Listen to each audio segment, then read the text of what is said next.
Salut à tous les amis, salut YouTube, c'est Mika, très heureux de vous retrouver les gones pour parler un petit peu de la fin de saison de la Ligue 1, avec en toile de fond une question que tout le monde se pose, est-ce que oui ou non l'OL va réussir à accrocher le top 4 et donc les places qualificatives en Ligue des Champions?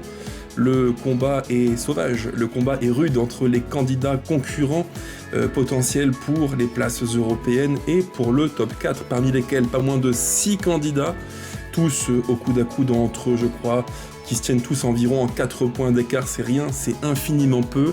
Il reste 9 points à prendre et il faudra départager Marseille, Lille, Monaco, l'Olympique Lyonnais, Nice ou encore Strasbourg. C'est quand même beaucoup et ça promet une fin de saison sacrément, angoissante quand on est lyonnais parce que c'est pas gagné. Il faudra, je pense, faire quasiment un sans faute et espérer mettre quelques petites valises, notamment à Lens ou encore Angers, et pourquoi pas, si possible, faire une excellente performance à Louis II contre Monaco. Avant de commencer, les amis, pensez au petit pouce qui fait extrêmement plaisir. Pensez aussi à me dire en commentaire quels sont vos différents pronostics pour la fin de saison, quel sera selon vous le top 4 en Ligue 1, est-ce que l'OL y sera, oui ou non? Et enfin, si vraiment vous appréciez le contenu, pensez à activer la cloche et enfin à vous abonner. Merci par avance les amis pour tous vos différents encouragements qui font toujours très plaisir. Alors on commence par un petit préambule, on rappelle que, comme je vous l'ai dit, la concurrence fait rage entre Monaco, Marseille, Lille, l'Olympique Lyonnais, Nice, Strasbourg, quasiment tout le monde se tient à peu près en 4 points. 4 points, c'est rien, Marseille est deuxième. Nous sommes actuellement, je crois, cinquième avec 54 points dans mon souvenir. C'est très serré, c'est très dense. Et les 3 matchs qui viennent, me laissent penser qu'il faut quasiment faire un sans faute. J'avais dit, il y a maintenant, je crois, un peu plus d'un mois et demi, il nous restait à l'époque 8 matchs à jouer, et j'avais dit que l'OL, sur les 8 matchs, devait prendre entre 16 et 18 points, soit à peu près 5 victoires et 2 nuls, et j'avais dit qu'on avait un joker qui était une défaite. Bon, entre-temps, c'est un petit peu différent ce qui s'est produit. Il y a eu 2 défaites, notamment dans le derby et à Strasbourg. Donc voilà, c'est un petit peu différent, mais néanmoins, on reste dans les clous et on n'est pas du tout largué. Et si on prend le calendrier, j'y viens, je pense qu'il y a matière à espérer. Je vous mets à l'écran, les gones, le petit visuel produit par Stade OL, qui est un super visuel très clair que je reprends et que je remercie pour son travail de grande qualité. Alors, si on commence par l'OM, l'Olympique de Marseille, ils iront tout d'abord à Lille dans ce match du week-end prochain qui est extrêmement important, qu'on va tous scruter attentivement. Donc ce Lille-Marseille qui sera, je pense, un match très important parce que malheur au perdant, celui qui va perdre des points devra assumer une pression supplémentaire. Marseille ira ensuite au Havre, défier une équipe qui joue sa peau en Ligue 1, c'est pas facile du tout. Et l'OM finira au Vélodrome contre Rennes. Voilà, sur les 3 matchs que va jouer l'Olympique de Marseille, je pense que sur 9 points, ils prendront, entre 6 et 7 points, j'imagine mal un carton plein, ça me paraît un petit peu difficile. On va dire 7 points, j'imagine un nul contre Lille et victoire contre Le Havre et contre Rennes, donc 7 points sur 9 pour Marseille. Ensuite, le LOSC, le Lille de Bruno Genesio, donc ils vont recevoir Marseille, j'imagine un match nul, ils vont à Brest, match très compliqué, j'imagine nul ou victoire, et enfin ils recevront le Stade de Reims de Samba Diawara, un match qui devrait a priori être facile pour eux. Pour moi, Lille prendra entre 5 et 7 points, je retiens donc 7 points sur 9, donc 2 victoires et un nul pour le LOSC. Ensuite, Monaco ira à Geoffroy Guichard, match pas facile, contre une équipe qui elle aussi jouera sa peau en Ligue 1. Je table sur nul ou victoire pour Monaco. Monaco va nous recevoir ce match qui est un petit peu le match de la mort entre 2 candidats à la Ligue des Champions, entre Monaco et l'OL. Je pense que, c'est même pas que je pense, c'est que je prédis que l'OL va gagner. Voilà, c'est mon cœur de supporter qui parle. Je pars du principe que l'OL battra à Monaco, le Monaco d'Adi Hutter. Et enfin, Monaco ira à Lens, pas facile non plus, même si Lens est en roue libre en fin de saison. Voilà, sur les 3 matchs, je pense que Monaco prendra entre 4 et 6 points, soit une victoire et un nul et une défaite, ou alors 2 victoires et une défaite. Ce qui veut dire que ce match contre nous, ce Monaco-OL, à bien des égards, c'est un match qui est charnière pour les 2 clubs, Monaco comme l'Olympique Lyonnais. Nice va ensuite recevoir Reims, match a priori largement abordable. Ils iront après à Rennes, match pas évident, même si Rennes, on l'a vu ce week-end contre nous, est une équipe qui est un petit peu aussi en roue libre.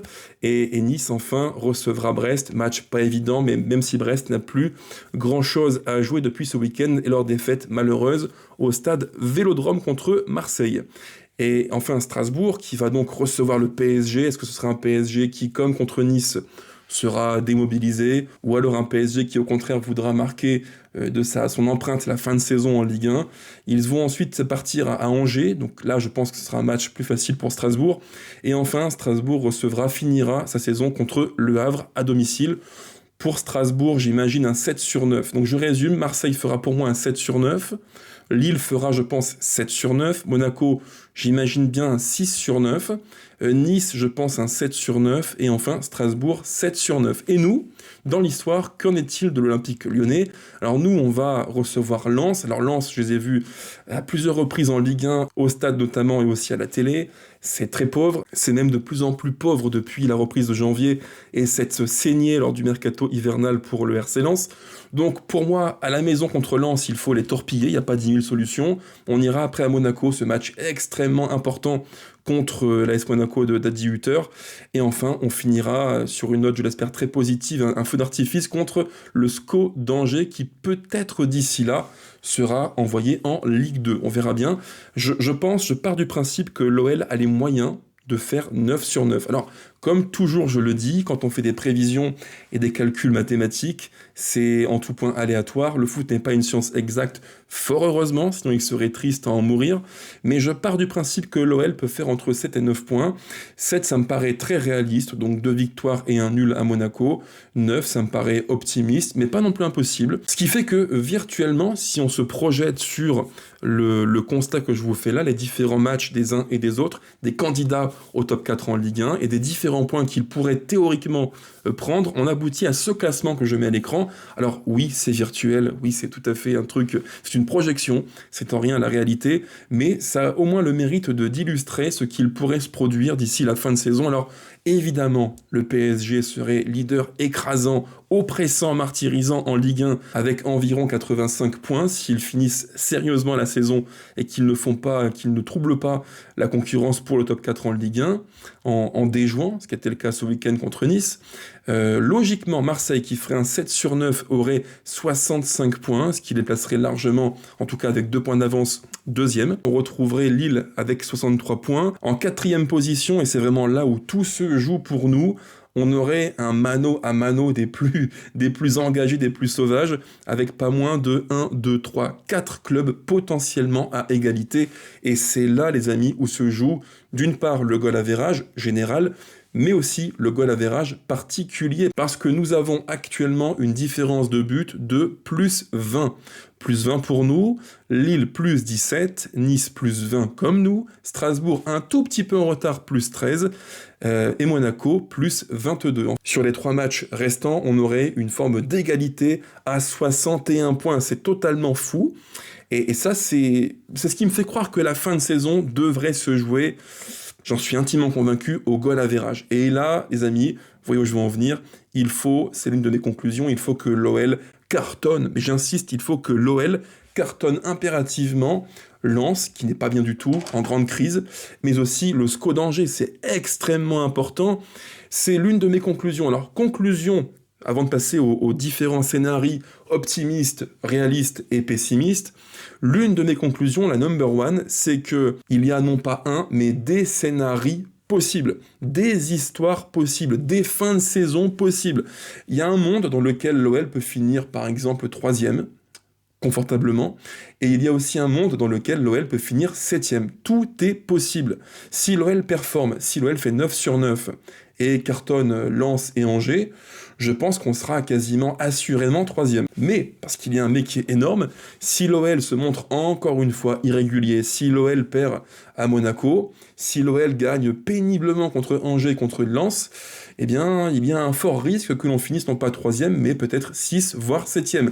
Et évidemment, entre le top 4 et le top 7, c'est pas la même sauce, c'est pas la même limonade. Le gain attendu en Ligue des Champions n'est pas du tout le même qu'en Europa League, et encore moins celui de la Conference League. Donc, conclusion numéro 1, il n'y a pas une fin possible de la Ligue 1, mais des fins possibles, et l'OL peut s'attendre à quasiment tout, parce qu'il n'y a aucune garantie que l'on finisse 3, 4, 5, ça peut être aussi bien 3 que 4, que 5, que 6, voire 7. Et là, l'impact n'est pas du tout le même pour nous, en termes sportifs et aussi économique et financier. Deuxième conséquence, c'est que l'OL n'a pas le choix.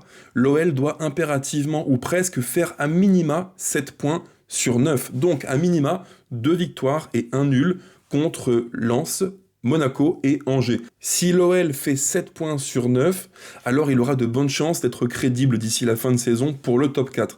Je pense qu'en dessous de 7 sur 9, ça va être extrêmement compliqué, parce qu'en face, ça va aussi carburer, et j'imagine mal, alors sauf s'il y a un cataclysme, mais j'imagine mal Marseille s'écrouler, Monaco aussi, Lille, j'imagine pas ces clubs-là s'écrouler dans le sprint final, on l'a vu ce week-end, quand le money time arrive, tout le monde est plus concentré, tout le monde joue plus prudemment, et les erreurs se réduisent, parce qu'elles se payent très très cher. Donc là, j'imagine vraiment une fin de saison où tout le monde sera à fond, et malheur aux perdants. Le premier qui baissera la garde, je le pense vraiment, va perdre beaucoup dans ce sprint final. C'est un petit peu comme un bras de fer, où chacun est là et empoigne l'autre, et s'il y a un petit coup de faiblesse, là tu perds la partie. On est en plein dedans, pas le droit à l'erreur malheureusement, c'est comme ça. Il eût fallu dans les matchs précédents, le derby par exemple, prendre des points, ce qui n'est pas le cas aujourd'hui. Avec 2 ou 3 points de plus, on serait confortable, c'est pas le cas. On est quasiment condamné à un sans faute, et ça il faut l'avoir en tête. Il faut quasiment faire 7 sur 9, voire, je le pense vraiment, faire 9 sur 9, donc 3 victoires d'ici la fin de saison. Et enfin, ma troisième conclusion, c'est que, en plus de gagner, en plus de faire quasiment un sans faute en termes de points, il faut que l'OL soigne son goal average. Il faut que l'OL cartonne, mais vraiment, je dis, c'est le bon terme, il faut que l'OL cartonne Lens et Angers. Et quand je dis cartonner, c'est pas 2-0, c'est 3, 4 ou 5. Parce qu'il y a un tellement faible écart en termes de différence de but entre nous, Lille qui est à plus 17, nous plus 20, Nice plus 20, Strasbourg plus 13, Monaco plus 22, il y a tellement un écart qui est faible qu'il faut, je pense, assurer le goal average. C'est extrêmement important de ne pas faire des erreurs comme Thiago Almada qui peuvent te coûter un but et qui, en fin de boucle, en fin de saison en Ligue 1, peuvent coûter extrêmement cher. Parce que oui, un but, dans un goal average qui se tient peut-être à plus 1 ou plus 2, ça change tout. Donc attention à ça, des matchs qu'il faut gagner, c'est sûr, mais des matchs aussi où il faut cartonner. C'est pour moi ma troisième conclusion de ce constat-là. Alors là, je vais un peu plus loin. Je vous ai proposé trois histoires possibles, 3 scénarios possibles, 3 fins de saison possibles pour l'OL.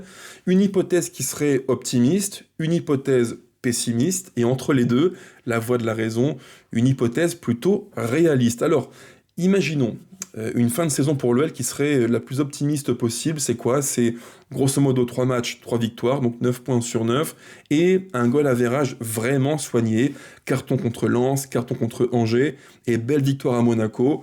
Si on fait 9 sur 9, plus goal average bien soigné, à mon avis, on sera bien. Et dans une forme de projection mathématique au classement, voici ce que l'on pourrait voir d'ici la fin de saison si l'OL fait 9 sur 9 et en plus cartonne Lens et Angers. On aurait Paris largement leader avec 85 points. En deuxième position, on aurait l'OM avec 65 points. Et en troisième, on aurait donc l'Olympique lyonnais avec 63 points. Talonné par le LOSC à la différence de but juste derrière nous, 63 points. L'importance de la différence de but du goal average, extrêmement décisif. En cinquième, on aurait Nice qui serait un petit peu le dindon de la farce, eux qui ont cru longtemps aux places qualificatives en Ligue des Champions avec 61 points. Donc dans l'hypothèse la plus optimiste possible, oui, il y a un monde, les Gones, dans lequel l'OL finit non pas 4 ou 5, mais 3e. Oui, c'est possible, mais il faut 2 conditions, faire un carton plein en termes de points et faire un carton plein en termes de goal average extrêmement important. Ça, c'est le scénario le plus optimiste, le plus positif possible. Mais malheureusement, il y a aussi une hypothèse qui est entre guillemets la plus pessimiste possible, c'est le cas de figure où l'OL ne ferait pas carton plein en termes de points, mais prendrait peut-être 4, 5 ou 6 points sur 3 matchs. Alors, entre 4 et 6 points, ça fait grosso modo une victoire ou 2, ou une victoire et un nul. C'est quand même pas déconnant de s'imaginer que cet OL-là, qui parfois est assez instable, irrégulier ou inconsistant, puisse faire par exemple contre Lens match nul, contre Monaco défaite et contre Angers victoire. C'est pas impossible du tout, tout comme il n'est pas impossible que l'on fasse contre Lens victoire, Monaco défaite et Angers victoire. Ce qui ferait donc entre 4 et 6 points. Et avec 4 ou 5-6 points, on aurait ce classement-là, cette projection-là que je mets à l'écran. Donc Paris leader, Marseille deuxième. On aurait en troisième position Monaco qui nous aurait battu et qui ferait donc quasiment un carton plein sur la fin de saison. Quatrième Lille avec 63 points. Cinquième Nice, sixième Strasbourg et donc septième, dans le cas où on prendrait entre 4 et 6 points, septième Olympique Lyonnais qui ne pourrait que déplorer les points perdus bêtement au fil de la saison. Parce que ce monde-là, ce monde pessimiste où l'OL prend entre 4 et 6 points, je pense qu'il n'est pas impossible. On l'a tous vu récemment, il y a des matchs où on peut se dire l'OL est plus fort que l'adversaire, mais malheureusement, un match de foot, ce n'est pas que technique, c'est aussi mental et aussi défensif, dans la rigueur défensive. Et trop souvent, malheureusement, il y a eu des points perdus bêtement contre des équipes qui étaient largement dans nos cordes et qu'on a très très mal géré. Et je renvoie au derby, qui pour moi est un match en tout point, bref, fermons la parenthèse, mais c'est pas impossible. Et dans ce cas de figure-là où l'OL, malheureusement, ne ferait pas un carton plein sur les 3 matchs restants, eh bien l'OL finirait loin du top 4 en Ligue 1 et finirait plutôt dans les places qualificatives pour l'Europa League ou la Conference League, bien malheureusement. Et enfin, il y a une troisième hypothèse qui pour moi est la plus réaliste, c'est le cas de figure où l'OL prend non pas 9 points, non pas 4 points, mais entre les deux, 7 points, donc 2 victoires et un nul. J'imagine contre Lens, victoire, contre Monaco, match nul, et contre Angers, victoire.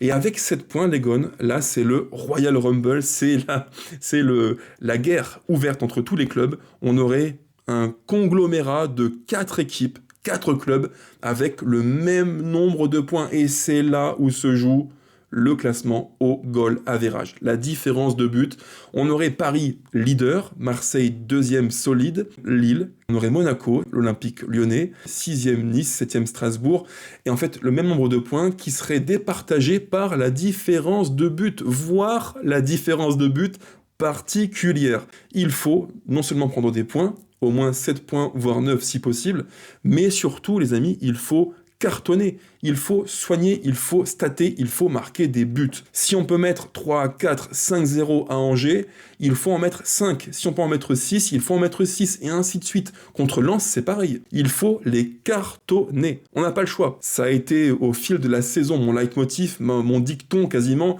Souvent on me l'a dit en commentaire, on m'a dit Mika, c'est ta phrase. Il faut assumer le déséquilibre. Et là je pense que plus que jamais, un peu comme contre Auxerre, comme contre les matchs récemment qu'on a pu jouer en Ligue 1, l'OL doit impérativement assumer ce qu'il est. Une équipe forte avec ballon qui peut contre quasiment tout le monde en Ligue 1 marquer, et pas qu'un but, 2, 3, 4, il faut enchaîner, il faut faire très mal, vraiment très mal. Ce week-end contre Rennes, on a été quasiment sans pitié. Ça aurait même pu, voire dû faire, non pas 4, mais 5, 6, voire 7-1. Si on peut le faire, il faut soigner le goal average, c'est tellement important. Donc si je résume les amis, il y a non pas une, mais plusieurs des fins de saison possibles en Ligue 1. Et dans 3 hypothèses que j'ai pu tester avec vous, en étant dans la projection mathématique, alors certes théorique, mais ça a au moins l'intérêt de montrer qu'il y a des mondes différents qui existent, l'OL parvient à toucher, à obtenir le top 4 et donc la Ligue des Champions. Mais il y a des conditions qui sont pour moi rédhibitoires, sine qua non, il faut gagner, ça c'est évident, bien sûr, gagner, mais aussi marquer beaucoup de buts. Le match pivot, vous l'avez compris, c'est ce match contre Monaco à Louis II. Ce match-là, c'est le match de la mort, c'est le match qui dira malheur aux perdants, parce que oui, si Monaco le perd, Monaco a de grands risques de finir hors top 4 et qu'on leur passe devant, c'est mathématique. Et si l'OL le perd, ce match-là, si au moins il n'y a pas de match nul, je pense qu'on aura amputé très très fâcheusement nos chances d'accéder au top 4 et la Champions League qui est en tout point vitale pour l'Olympique Lyonnais. Ciao ciao les gones, à bientôt et allez l'OL toujours plus que jamais.